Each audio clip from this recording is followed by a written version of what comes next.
मित्रांनो, अपत्य नसलेल्या एका जोडप्याला अपत्य लाभलं, पण ते कागदावर. ह्याचं कारण काय ते मी तुम्हाला आता सांगतो. 30 वर्षापूर्वी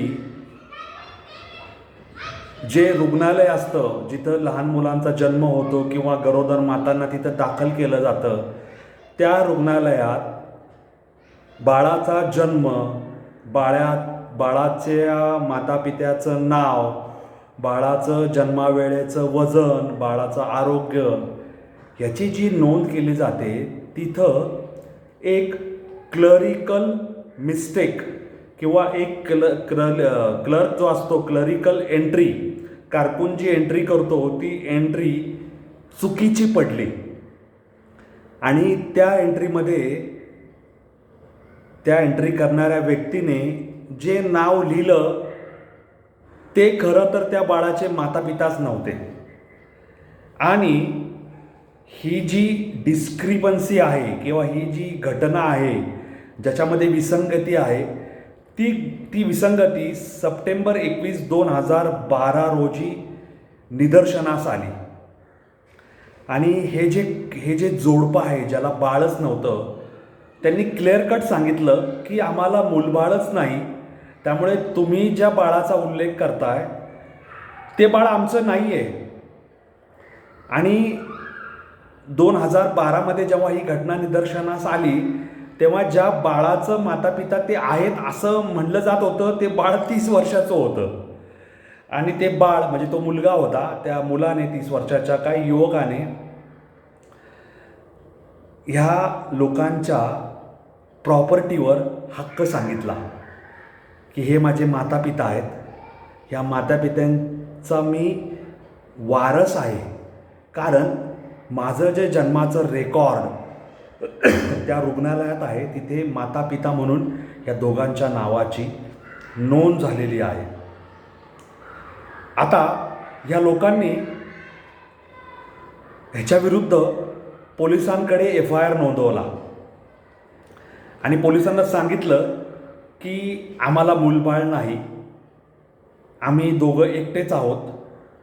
ही घटना 2013 सालची आहे आणि त्यामुळे आमच्यावर एक मूल आमचंच आहे असा दबाव टाकण्यात येत आहे. त्या मुलाच्या जन्माच्या त्या रुग्णालयातील रेकॉर्डवर आमचं नाव कसं आलं आम्हालाच माहिती नाही.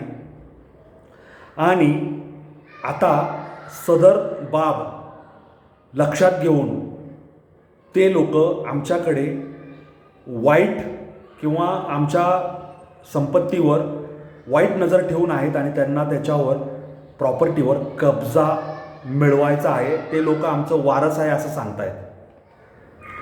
आता जेव्हा ह्या सगळ्या बाबी न्यायालयात गेल्या तेव्हा न्यायालयाने त्या रुग्णालयातलं जन्ममृत्यूचं 30 वर्षांपूर्वीचं रेकॉर्ड, म्हणजे आता आपण 2025-26 आहे असं मानू, 30 वर्ष मागं जायचं म्हणजे 1995-96 सालातलं ते सगळं मागून घेतलं.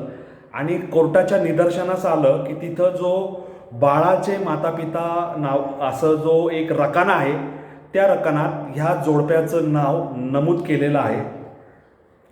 आणि ते जाणीवपूर्वक काही हेतू मनात धरून नमूद केलेलं आहे. आणि ह्याच्या मागे कोणी नाही तर आपला सख्खा मोठा भाऊ आहे हे त्या जोडप्याच्या लक्षात आलं.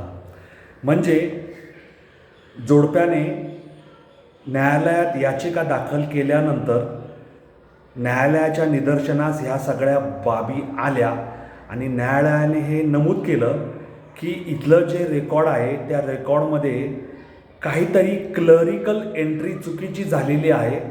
आणि ज्या जोडप्याला जैविकदृष्ट्या बायोलॉजिकलदृष्ट्या जे मातापिता होऊ शकत नाहीत, ज्यांनी विविध चाचण्या केल्या रुग्णालयांमध्ये आणि त्यांना मूलबाळ होऊ शकत नाही, त्यांचं नाव हे वाईट हेतू डोक्यात ठेवून 30 वर्षापूर्वी करण्यात आलं. आणि हे सगळं अत्यंत धोकादायक असं काम आहे. आणि न्यायालयाचे जे न्यायमूर्ती आहेत, सिव्हिल कोर्टाचे जस्टिस PN नवीन यांनी जाहीर केलं काय म्हणलं ते त्यांनी न्यायपत्रात आपण वाचूया. Couples names in the birth records had been illegally entered as they were not the child's parents and ordered a correction. आता हे सगळं किती गंभीर आहे बघा, की म्हणजे 30 वर्षापूर्वीच्या या घटना कशा घडतात. आपला सख्खा भाऊसुद्धा आपल्याला कशी वागणूक देऊ शकतो. आता हा सख्खा भाऊ, त्याची पत्नी, त्यांचा हा 30 वर्षाचा मुलगा आणि हे जोडपं ज्याला मूलबाळच नाही, ज्याचा जे धाकटा भाऊ म्हणून आहे, तर हे कसं घडलं असेल. म्हणजे 1995-96 साली तो थोरला भाऊ किती वर्षाचा असेल, त्याला तेव्हा मुलगा झाला 95-96 साली. त्याचा धाकटा भाऊ आणि त्याच्या पत्नीचं वय का असेल की ज्यांना मूलबाळच झालं नाही लग्नानंतर. ही घटना 2025-26ची आहे. मुलगा 30 वर्षाचा आहे, म्हणजे त्याचे आईवडील किती वर्षाचे असतील. ह्या सगळ्या गोष्टींचा आपण विचार करायला हवा की माणूस काय करतो, काय करायला जातो.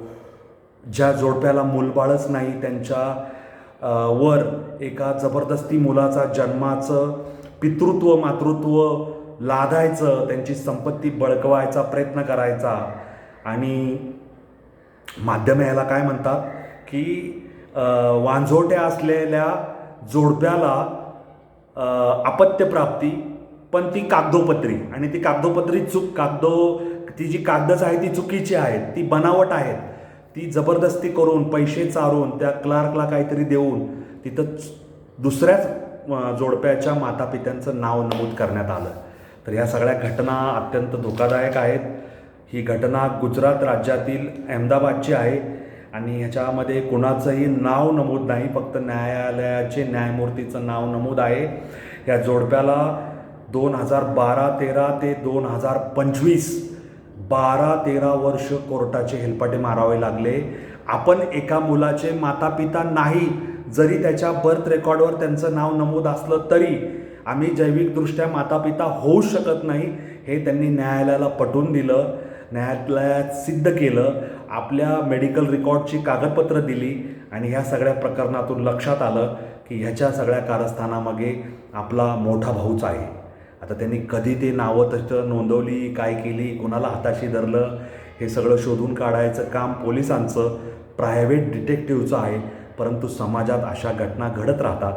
या कारणास्तव मी हा विषय तुमच्या पुढे मांडला आणि हे तर माझं कामच आहे, कारण मी ज्या वाटेवर चाललो आहे त्या वाटेचं नावच अनवट वाट आहे. ती रुळलेली मळलेली वापरातली वाट नाही, ती माझी मीच तयार करत पुढे पुढे चाललेलो आहे. एकला चलो रे हा नारा देत तुम्हाला यायचं आहे, तुम्हाला जोडलेलं राहायचं आहे, वाटसरू व्हायचं आहे, वारकरी व्हायचं आहे, तेव्हा माझ्याशी जोडलेले राहा. माझे रील लाईक करा, शेअर करा, मला फॉलो करा. माझे अनवट वाट ह्या चॅनलवरील व्हिडिओ पहा, लाईक शेअर करा, माझा चॅनल सबस्क्राईब करा आणि असंच काहीतरी वेगळं ऐकण्यासाठी, समजून घेण्यासाठी, थोडंसं उद्बोधन करण्यासाठी माझ्याशी जोडलेले राहा. एवढंच मला तुम्हाला या निमित्ताने सांगायचे. धन्यवाद. जय हिंद, जय महाराष्ट्र, वंदे मातरम, जय श्रीराम, जय जगन्नाथ, जय सनातन. धन्यवाद.